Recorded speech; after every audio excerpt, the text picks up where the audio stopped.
Welcome back to There Is No America Without Erica. How is everyone doing today? Today we're going to be talking about something that's starting to pop up in multiple states across the country. Bills targeting specific handgun designs. And before we even get into the politics of it, we need to start with something that almost never gets explained in these conversations. How pistols actually work. Because if you watch the news or listen to politicians talk about guns, you'd think there's only one type of pistol. But in reality, there are multiple different firing systems and they've existed for decades. And once you understand how these systems work, the entire conversation around these bills starts to look very different. But before we jump into the mechanics of pistols, I want to take a quick second to talk about something else. Since this channel is completely demonetized, probably indefinitely, this is the part where I remind everyone that merch is literally how this channel pays the bills. So if you want to support the channel, head over to Only Tactical Fans. One of the things we've got in store right now is this badass survival space blanket. And I'll be honest, when I heard space blanket, I thought, hey, who doesn't want to be an astronaut? Like, for real, like we all do, right? So I ordered some. Turns out it's not exactly what I had envisioned.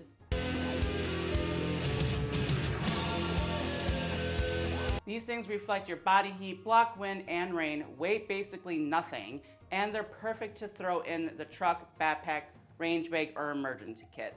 So if you want to support the channel and add something actually useful to your gear, check out the stuff over at onlytacticalfans.myshopify.com. All right, now let's get back to the topic. The first system is called double action, single action, usually shortened to DASA. ASA. Anyways, off topic. This means the pistol operates in two different trigger modes. On the first trigger pull, the trigger performs two actions. First, it cocks the hammer, and then it releases the hammer to the first round. That's the double action part. After the gun fires and the slide cycle, the hammer stays cocked. Now the trigger only has to release the hammer, which makes the trigger shorter and lighter. That's the single action part. So the first shot has a longer and heavier trigger pull, and the rest of the shots are lighter and shorter. Examples of pistols that use this system include the Beretta 92 or M9, the Sig Sauer P226, the CZ75, and the HK USP. These have been extremely common military and law enforcement pistols for decades. Next, we have double action only, also known as DAO. In this system, the hammer never stays cocked. Every time you pull the trigger both cocks and releases the hammer. So every shot has the same longer trigger pull. So the law enforcement departments preferred this system because they believed the heavier trigger pull added an extra margin of safety. Examples of DAO pistols include the Sig Sauer P250, the Smith & Wesson 5946 or 5946, however you say it, and the CAR PM9.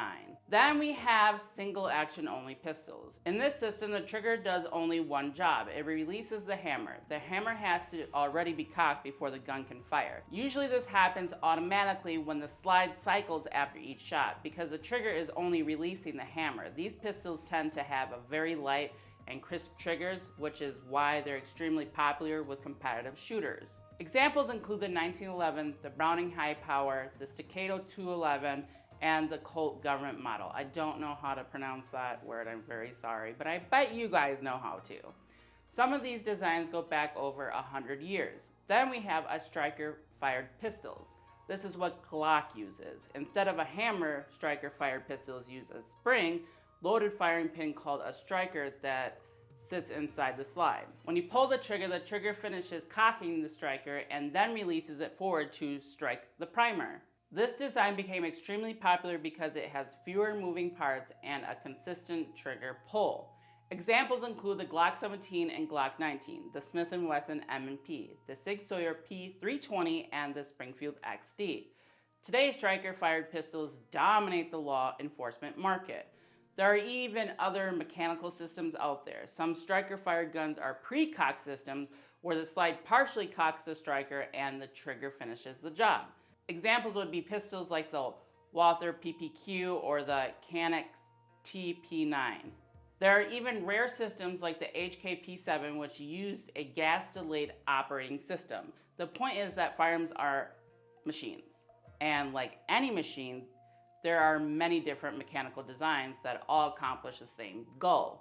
Now let's zoom out to the 60,000 foot view. Because this isn't just one bill in one place, you're starting to see proposals pop up in multiple states that target certain handgun platforms or mechanical features. Most of these bills are framed around things like convertible pistols, readily modifiable firearms, or devices that could theoretically allow automatic fire. On the surface, they're usually sold as machine gun prevention laws. But let's be real for a second. This really has nothing to do with machine guns. Machine guns are already heavily regulated under federal law, and the constitutional arguments surrounding them are still playing out in the courts. What these bills are really doing is targeting some of the most popular handguns in the country. Because if lawmakers can successfully remove one extremely common platform and somehow get that upheld as constitutional, then it becomes much easier to target the next one, and the next one, and the next one. A lot of the panic around these bills centers on something you've probably heard about called Glock switches. This is a device that allows a Glock pistol to fire fully automatic. And politicians talk about this like it's some brand new discovery. But here's the reality. The only reason there's a Glock switch is because Glock exists. If tomorrow every Glock disappeared off the planet, you wouldn't eliminate the concept. You just start hearing about Smith & Wesson switches or SIG switches or whatever the most common pistol platform happens to be. Because the platform itself isn't the underlying issue. Here's something that lawmakers almost never understand. Many firearm designs are naturally capable of automatic fire unless a mechanism prevents it. Semi-automatic fire actually requires timing components like disconnectors that force the trigger to reset before the gun can fire again. If those timing mechanisms are removed or bypassed, the firearm can continue firing as long as the trigger is held. That doesn't mean it's legal. It just means the mechanical concept isn't new and it isn't unique to one specific brand of pistol. Which brings us back to the bigger strategy behind some of these bills. In a lot of ways, this looks less like a final policy goal and more like a legal test case, a way to see what the courts or the public will allow. Think of it like a petri dish. Lawmakers introduce a bill targeting one popular firearm platform. Then they watch what happens. Does it survive legal challenges? Do courts allow it? Does the public publish back, or does it quietly become the new normal? Because if something like that ever did survive constitutional scrutiny, it wouldn't stop with one gun. It would set a precedent that would be used to target any firearm platform in the future. Anyways, that's what's going on with these proposals and why you're starting to see them pop up across multiple states. Understanding how firearms actually work is important before jumping into the policy debate. And if you'd like to support the channel, the best way to do that is by shopping at onlytacticalfans.myshopify.com. Serious will never tell you we actually need the support, but I will. Anyways, thanks for watching, and until the next video, guys, peace.